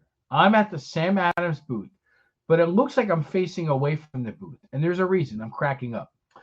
They did a pouring, as they do every year, a special pouring of Utopias. This year's version was 28%. Not the 30 you're saying, Matt. This was 28%. And as a result, it might be 32. As a result, they would only do 1 ounce pours. Mm-hmm. So what I did is, and the staff were trained. They saw your face and you got one. Yeah. They're not going to give you another one. So what I did is I hid myself flat to their booth, and I just stuck my hand in like this, like you can't see, like it's just here's my hand. Yeah. And I just kept replenishing the glass, and I had like 8 of those 28%, which is why I'm cracking up there because I'm feeling good. All right. Yeah. So now you got to do it right, though. You got to do it right. That's awesome. But John, you've had the barley port, though. I've had the barley port, yeah. Yeah. That's why I said I want my 3 ounces. 3 ounces is too much. Yeah, no, I know. At 32%, probably. Yeah. I know, yeah, probably. So it was, John, it was 20 pounds of grain and 4 pounds of sugar. That I literally cooked down to make caramel for a 3-gallon batch. For a 3 gallons, yeah. Sherry floor yeast to ferment it. After it went through primary, I added 40 ounces of Irish whiskey and 3 ounces of lactic acid and let it sit next to my heater for 2 years and develop like a little floor. Exactly. And then I aged it on Hungarian oak for 1.5 years, and then I added vanilla beans and maple syrup. There you go. Which is why I want my. All right. Maybe I'll go 1.5 ounces. How about that? I'll split the 3 ounces in half. All right, we got 6 people. We each get 2 ounces. It's good. There you go. There you go. Yeah. I was going to say, John, that's a good number. In order to get enough Utopias at a beer fest, what you got to do is you got to start up a conversation with Jim Cook, right? And you got to get into a conversation with Jim for a good 15, 20 minutes, and you get as much as you want. As much as you want. You got to start up a conversation. Oh man, Johnny. Well, now that it's that Sam and Dogfish merge, they send one. So we got Sam this year. Meaning we got Sam Coligione. So we didn't get Jim Cook, unfortunately. Otherwise, we would have been chewing on the yeast packets with him. Right, exactly. Well, I got to tell you this, that picture, right? Jim and I were hanging out for probably about 15, 20 minutes. We're having some Utopias. We're talking, right? I left there probably about 20 minutes after I left Jim. And this is a true story. I'm not bullshitting you at all. About 20 minutes after I left Jim, I went over and I was hanging out with Sam for probably 20, 25 minutes, having a couple of beers with him. Oh my God. About an hour after that, the two of them were together, and that's when they decided to get in bed together. So I blame myself. Johnny, you did it. Merging. I did it. That is. Did you ever see the thing on New Jersey Craft Beer when I photoshopped Sam Calgione's head into the Sam Adams guy? No. Oh, dude, I did. It was brilliant. I was like, I just posted that and I said with no comment, and everyone was like, "That's hilarious." By the way, just want to give a disclaimer. It's totally a true story that I was with Jim Cook for a while, and then I was with Sam for a while. I wasn't the reason they got into bed together. We don't know that. Well, we don't know that. We don't know that. There you go. So, well, that's true. I can't confirm nor deny that I was the precipice.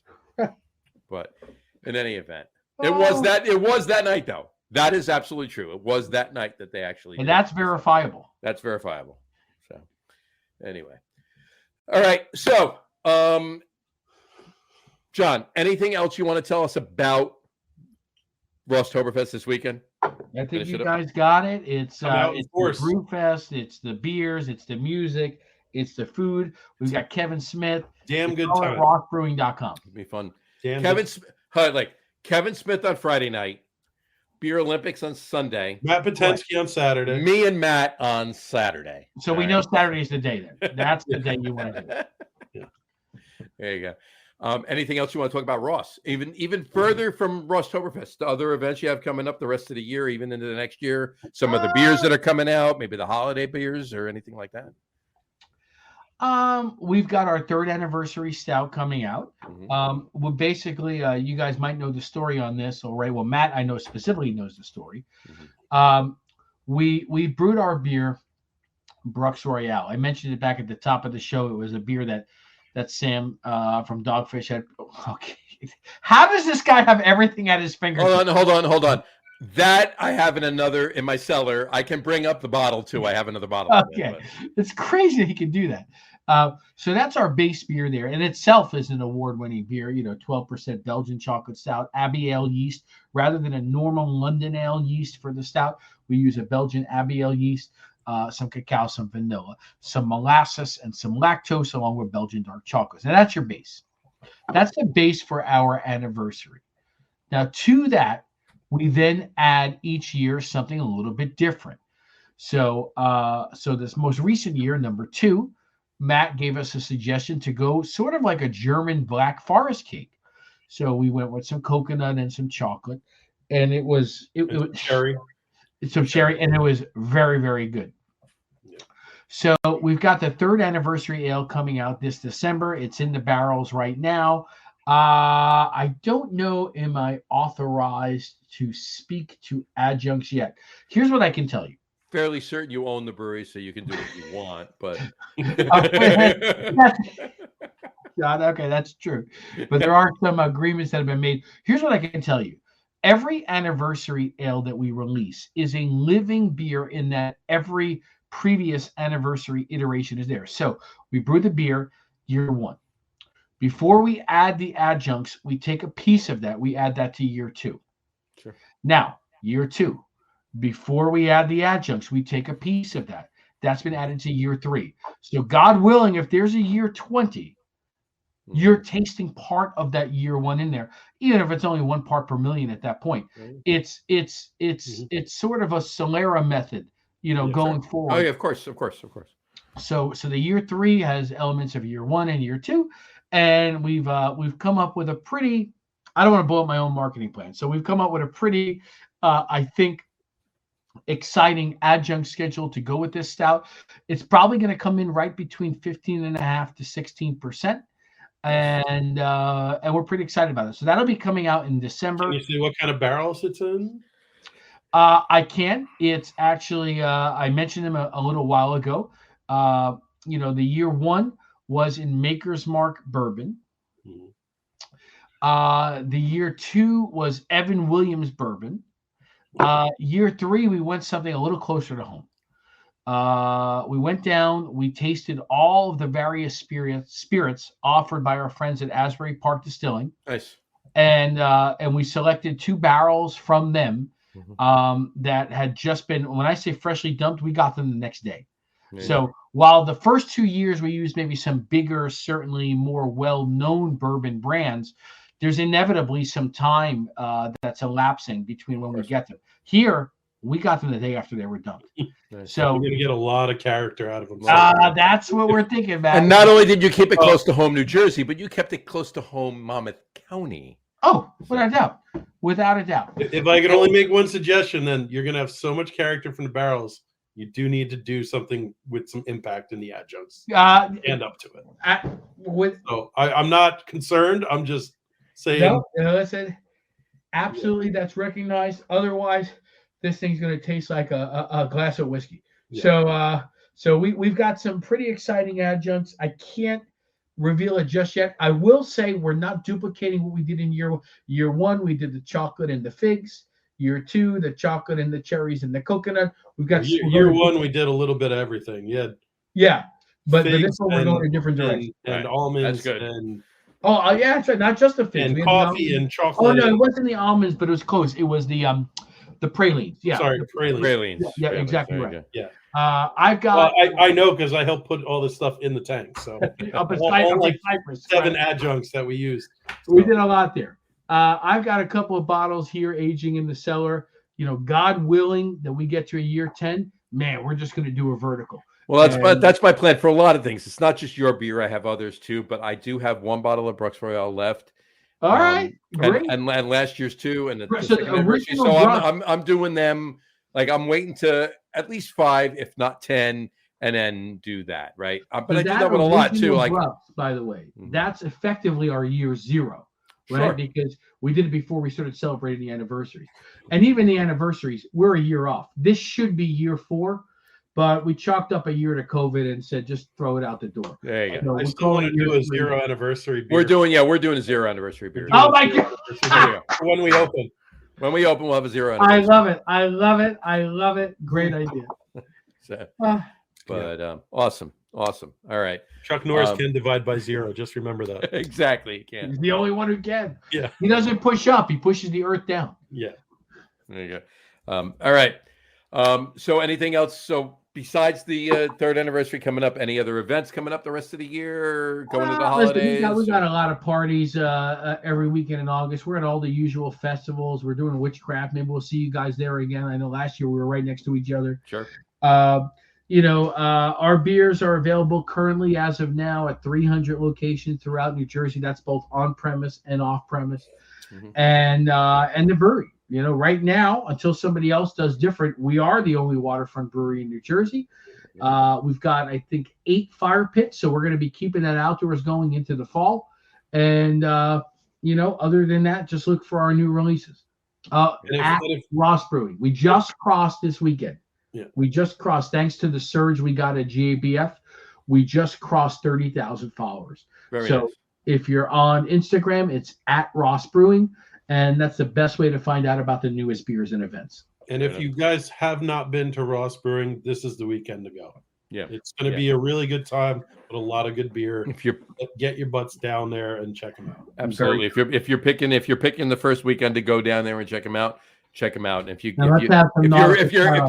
you're able to get down there on Saturday, not only will you be able to have great beer, you'll be able to meet John, you'll be able to hang out with all of that, but you'll be able to see me and Matt as well. Come on, we got John, and Matt. What more can anyone ask? Exactly. So, all right, cool, awesome.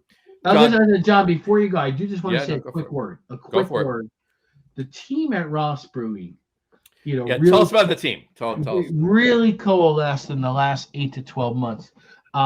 We got a great brewer, Sam Kayada. He's brewed all over. He got started. He got started with our friend Dave Hoffman up at Climax. Then he was at Adirondack, and he was at Captain Lawrence, a great brewer. Sure. And he did 5 years over at Carton, our neighbor. He was at Carton for a while, yeah. He actually got promoted up to the level of head brewer right before he left, but then he left and he opened his own place in Miami called Sun Lab Brewing. Mm-hmm.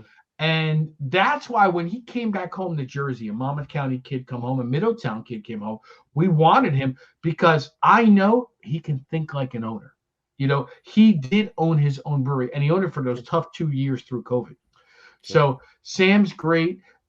We've got a great tasting room team. Donna is my number 2. Honestly, we all know she really runs the brewery. I'm just like a figurehead. And then we've got Cody. We got him from Asbury Park. He was bar manager at a number of great spots in Asbury where we were serving, and we poached him to come over to us and run our tasting room. And between the sales team, the tasting room team, and of course my employee number 1, Matt. I know you know him well, which is my father-in-law, Mike Feeser. We just had a great time. I mean, the dude's 70 years old. Diver. He's an avid diver. He runs a couple of miles every morning. He's 70 years old. Looks way better than I look, or than I won't look that good at 70. I know. I'll never look good. And you know what? We've corrupted it. We've got him drinking beer every day now. Yeah. But we just had a great time out in Denver, me and him and Todd and Sue. Well, and so, man, I'll definitely raise a glass to Mike. Do it, man. He's the man.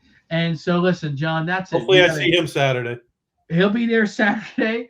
And you know what? He might be in his cups, and that'll be fine. That'll be fine. We don't need him to do any work on Saturday. As long as one of them has our collab in it, that's all I ask. Awesome.